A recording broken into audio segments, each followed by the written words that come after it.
shortly I'm going to support, not join, support because ನಮಗೆ ಸ್ವಲ್ಪ ತಾಂತ್ರಿಕ ದೋಷಗಳಿದ್ದಾವೆ. ಹಾಗಾಗಿ I am going to support Congress. ಹಾಂ, ನಾವು ಬೇಡಿಕೆ ನಮ್ಮ ಮನೆಗೆ ವಾಪಸ್ ಹೋಗೋಕ್ಕೆ ಬೇಡಿಕೆ.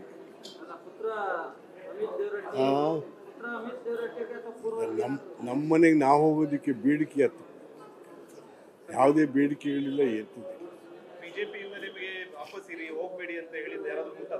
ಇಲ್ಲ, ಅವ್ರು ಯಾರು ಇರಿ ಅಂತಾನೂ ಇಲ್ಲ, ಹೋಗಿ ಅಂತಾನೂ ಇಲ್ಲ. ಅಲ್ಲ, ನಾನು ಹೇಳೇ ಹೋಗೋದು ಯಾರಿಗೆ. JDS ಬಿಡುವಾಗಲೂ ಅಷ್ಟೇ ದೊಡ್ಡವರಾದ ದೇವೇಗೌಡರಿಗೆ ತಿಳಿಸೇ ನಾನು ಕಾಂಗ್ರೆಸ್ ಬಿಡುವಾಗಲೂ ಕಾಂಗ್ರೆಸ್ ಕಚೇರಿಗೆ ಹೋಗಿ ಅಂದು ಅಧ್ಯಕ್ಷರಾಗಿದ್ದಂಥ ಪರಮೇಶ್ವರ್ಗೆ ರಾಜೀನಾಮೆ ಕೊಟ್ಟು ಹೋಗಿ. ಹಾಗಾಗಿ ನಾವು ಇರಲಿ ಬಿಡಲಿ ಒಂದು ವಿಶ್ವಾಸ ಮಾತ್ರ ಎಲ್ಲೂ ಕೆಡೋಂಗಿಲ್ಲ. ಆ ವಿಶ್ವಾಸ ಸದಾ ಮುಂದುವರಿ. Date shortly. ಹಾಂ, ತಿಳಿಸ್ತಾರೆ ನನಗೆ ಯಾವುದು. ಇದು ಪಕ್ಷದ ಸೇರ್ಪಡೆ ಅಲ್ಲ, ಪಕ್ಷಕ್ಕೆ ಸಪೋರ್ಟ್ ಮಾಡೋದು. ನಾನು I am an independent man. ನಿಮಗೆ ಅದು ಸ್ಪಷ್ಟ ಮಾಡ್ತಾ ಇದ್ದೀನಿ. ನಾನು ಸ್ವತಂತ್ರ, ನಾನು ಯಾವುದೇ ಪಕ್ಷದ ಮೆಂಬರ್ ಅಲ್ಲ ಇವಾಗ. ಮತ್ತು ಯಾವುದೇ ಪಕ್ಷಕ್ಕೆ ನಾನು ಸಪೋರ್ಟ್ ಮಾಡಿ ಇಲ್ಲ. ಅವ್ರಿಗೆ ಗೊತ್ತಿಲ್ಲಪ್ಪ, ಅವ್ರನ್ನೇ ಕೇಳಿ.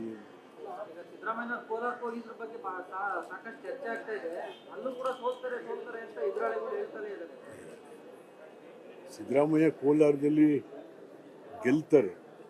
ನಾವು ಎಲ್ಲ ಕ್ಯಾನ್ವಾಸ್ ಮಾಡ್ಲಿಕ್ಕೆ ಹೋಗ್ತೀವಿ. ಹೌದು, ನಾನು ಕೂಡ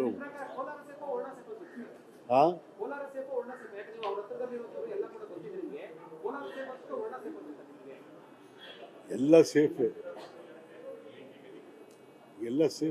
ಕೋಲಾರನೂ ಸೇಫೆ, ವರ್ಣನೂ ಸೇಫೆ. ಸುಮ್ಮನಿರಪ್ಪ, ಇನ್ನು ಎಲೆಕ್ಷನ್ ಆಗಿ ಮ್ಯಾಜಿಕ್ ನಂಬರ್ ಬಂದು ಹೈಕಮಾಂಡ್ ತೀರ್ಮಾನ ತಗೊಂಡ ಮೇಲೆ ಇವೆಲ್ಲ ಆಗ. ಈಗಲೇ ಯಾಕೆ ಆ ವಿಚಾರ? ಪ್ಲಸ್ ಪಾಯಿಂಟ್ ಅಂದರೆ ಸಿದ್ದರಾಮಯ್ಯನೇ ಪ್ಲಸ್ ಪಾಯಿಂಟ್. ಅದಕ್ಕೆ ಯಾವ ಪಾಯಿಂಟ್ ಇದ್ದದ್ದು? ಪಾಪ ವಿರೋಧ ಪಕ್ಷದವರು ಅವ್ರು ಹೇಳಬೇಕಾದ್ದೇ ಹೇಳ್ತಾರೆ. Thank you. ಸರ್, ಹಾಗೆ ಇನ್ನೊಂದು ವಿಚಾರ, ನಿನ್ನೆ ಕಾಂಗ್ರೆಸ್ನ ರೇವಂತ್ ರೆಡ್ಡಿ ಅಂತ ಕರ್ನಾಟಕದಲ್ಲಿ ಕಾಂಗ್ರೆಸ್ ಸೋಲ್ಸಕ್ಕೆ 500 ಕೋಟಿ ಏನೋ ಆಫರ್ ಮಾಡಿದ್ದಾರೆ. ಗೊತ್ತಿಲ್ಲಪ್ಪ, ನಾವೆಲ್ಲ ಜನತಾ ಮನೆಯವರು, ನಾವು ಕೋಟಿ ಪಾಟಿ ಗೊತ್ತಿಲ್ಲ. Thank you.